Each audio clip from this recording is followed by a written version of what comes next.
What's up, people?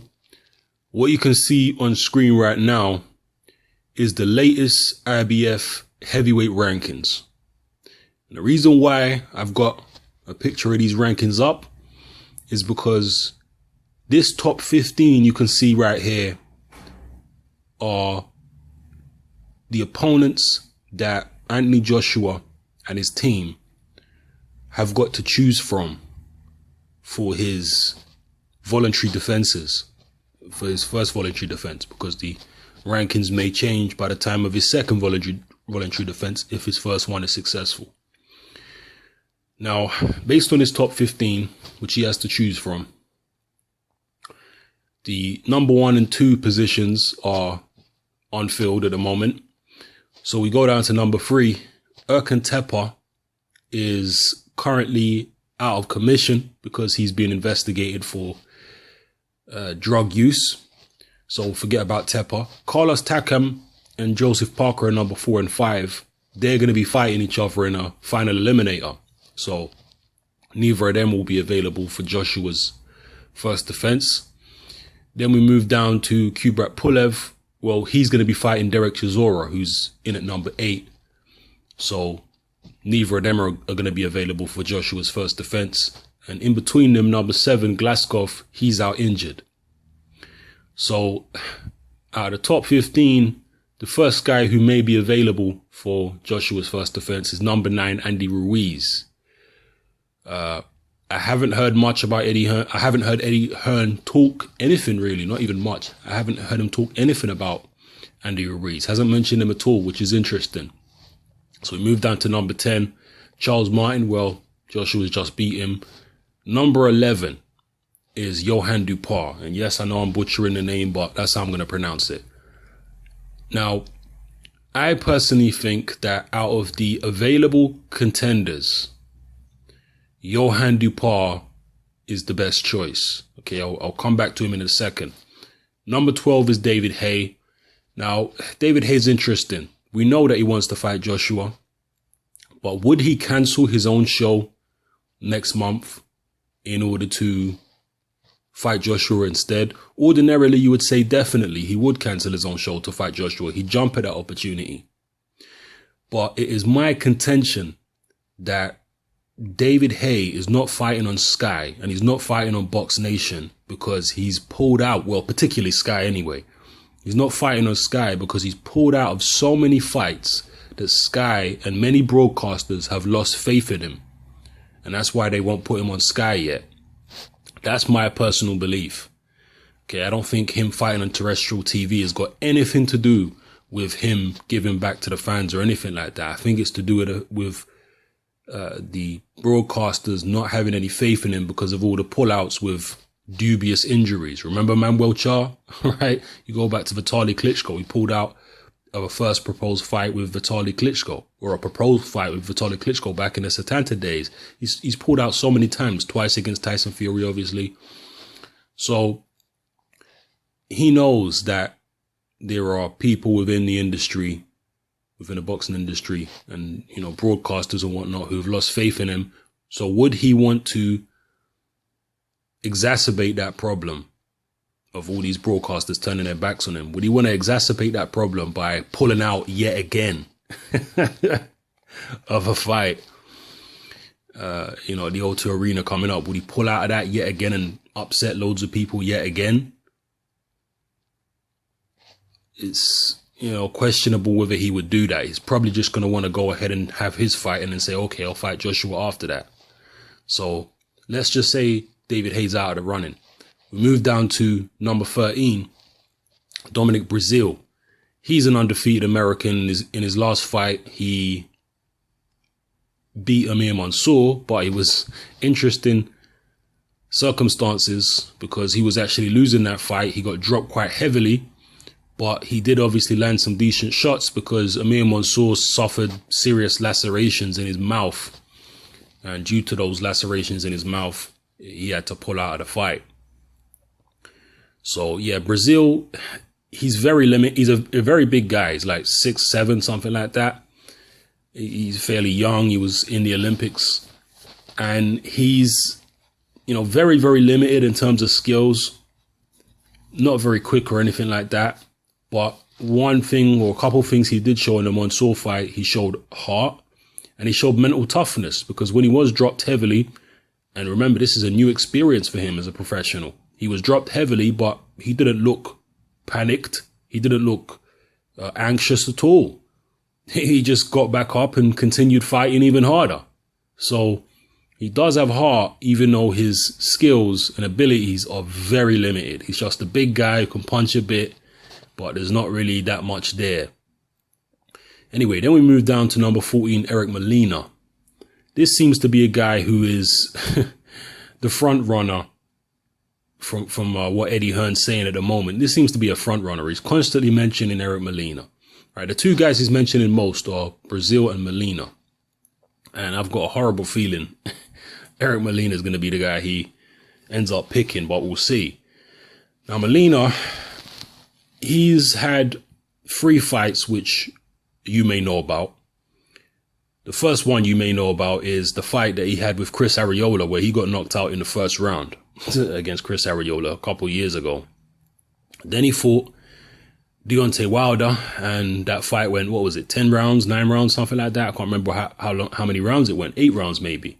But he was dropped several times in that fight. In fact, every time Deontay Wilder landed even half clean, Molina was on the canvas. So not really, based on the Arreola fight and the Deontay Wilder fight, you don't really see very good punch resistance from Eric Molina. Although he is quite sneaky, Molina, and he does have good power himself, because he actually hurt Arreola. If you go watch the Arreola fight, even though it's only a 1-round fight, Molina actually hurts Arreola in that first round. And he even rocked Deontay Wilder a bit when they fought. So he is somewhat sneaky, but to me, he is the most vulnerable out of all the potential challengers for Anthony Joshua. I think he's got the worst punch resistance. Then we move down to number 15, and you've got Jarrell Miller. Now, Jarrell Miller I think he's like a former kickboxer or a former MMA guy. He recently had a run-in with Berman Stavern. And I know Eddie Hearn's been talking about Stavern and Malik Scott as potential opponents for Anthony Joshua's first defense of his IBF title. Well, they haven't made the cut of the IBF top 15 rankings, so he won't be able to fight Stavern or Malik Scott. So those guys are out of the running, unless he decides to fight a non-title fight, then he'll be able to fight whoever he likes. But in terms of it being an actual title defense, he won't be able to fight Stavern or Scott. But he can fight Jarrell Miller. As I say, former kickboxer or MMA guy. He's big, he's strong, he's aggressive, he's unbeaten. I actually wouldn't mind seeing that out of the guys who there is to pick from. You got Ruiz, Dupas, Brazil, Molina, and Miller. It's not a great list, all right? But out of those guys, I'm going to put it in order of who I think would be the best and most logical opponent first, and down to my least favorite opponent for Joshua in his first defense. I think the best choice would be Johann Dupas. Okay. Second, I would say maybe Andy Ruiz, maybe, or Brazil. I'm not sure. I would say maybe Dupas first, then Ruiz or Brazil, but those are interchangeable.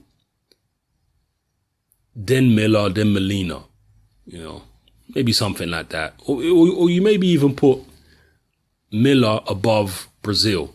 But one thing I like about Miller, he's aggressive, he's cocky, he's big and strong.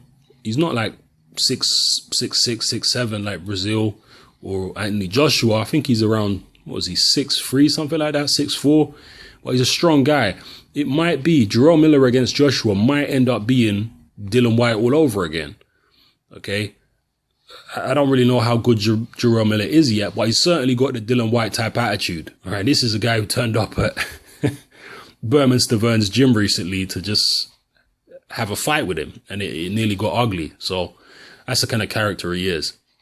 Out of all those guys, the one I would least like to see Joshua fight is definitely Eric Molina. I could say the guy's vulnerable, and I think that is the fight which has the highest likelihood of ending early, with Molina getting knocked out, I think. So yeah, not a great list of choices, but it is what it is. Let me know who you would like to see Anthony Joshua fight in his first defense of his IBF heavyweight title. Would it be Andy Ruiz, Johan Dupar, Dominic Brazil, Eric Molina, or Jarrell Miller? Now, the reason why I put Dupar first is because Dupar is by far the most experienced out of those available fighters. He's by far the most experienced. He's by far the most battle-hardened. And he's got the best wins on his resume. Or the best win anyway, of recent on his resume. Certainly got the best names on his resume. If you look at Dupar, he's fought Erkan Teper. Okay, he went the distance with Teper. I can't remember if it was 10 or 12 rounds, but he went the distance with him. And he never came close to getting stopped by Teper. And Teper is a very big puncher, as we know. He went toe-to-toe with Teper. They were just in a phone booth, banging it out for 10, 12 rounds, whatever it was. And that was in Teper's backyard. He then fought Deontay Wilder.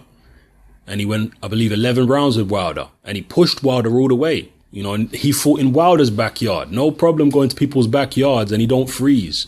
He went to Wilder's backyard and he tried to take Wilder out. And he managed to swell up his eye, landed some good shots before eventually getting worn down and taken out in the 11th, I think it was. And then most recently, he fought Robert Helenius in Finland, in Helenius' backyard.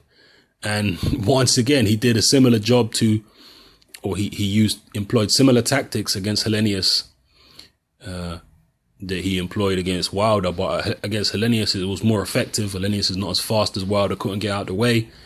And he managed to take Helenius out in 6 rounds, knock him out clean in his own backyard. So Dupar is a guy who always comes to fight. He's very tough. He's been in there with big punches like Helenius, like Wilder, like Erkan Teper. So he's not going to be intimidated by any type of punching power that Joshua's got. He's not going to be intimidated by the crowd. He's battle hardened. He's been very active and he's got a good chin. He's strong. He's 6'5". He's not no midget. So I think out of the available options, Dupar would be best. But unfortunately, that is the option that Eddie Hearn is talking about the least. For some reason, Eddie Hearn don't like this Johan Dupar fight. And he's claiming that, he's claiming that nobody knows Dupar. As if to say anybody knows the other guys. You know, the general boxing public don't know Ruiz or Brazil or Molina or Miller. They don't know them. But somebody pointed something out to me, which I think is maybe the reason. I don't want to say probably, but it may be the reason why Eddie Hearn is not so keen on Johan Dupar being Wilder's first defense. I was thinking maybe he was getting a bit edgy because Dupar knocked Helenius clean out in his last fight. Maybe he's thinking it's a little too tough or a little bit too much of a risk. Maybe not too tough, but too much of a risk with very little reward for Joshua in his first fight to be fighting someone like Dupar, who is in good form at the moment and he's very battle hardened. I was thinking, maybe Hearn just sees it as too much of a risk. But someone pointed out to me that Eddie Hearn wants the next opponent to be an American because Eddie Hearn is, he's trying to do a deal for Anthony Joshua with an American television network. So he wants an American opponent because it will sell better in America. And that actually does make sense. I'm not saying that, that means that I'm not going to be disappointed if he doesn't fight Dupar. I will be disappointed if he don't fight Dupar. But from the promotional point of view, you can see why Eddie Hearn might have that as a motivation. Given he's trying to get this deal done with an American TV network for Joshua, he might want an American name that the American public can latch onto.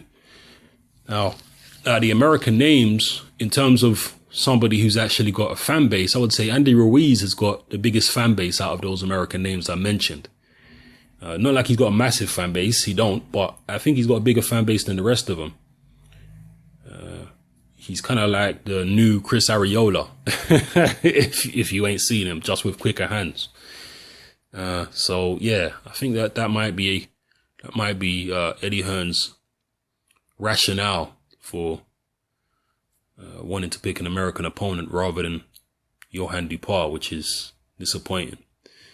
Drop your comments in the comment section below, people. Let me know how you feel about this list of the available opponents. As I say, there are some good opponents. There are some good fighters in the top 15, but unavailable for June, which is when Joshua's first defense is going to be. So, yeah, let me know, people. Drop your comments in the comment section below. It's your boy Hatman. I'm out.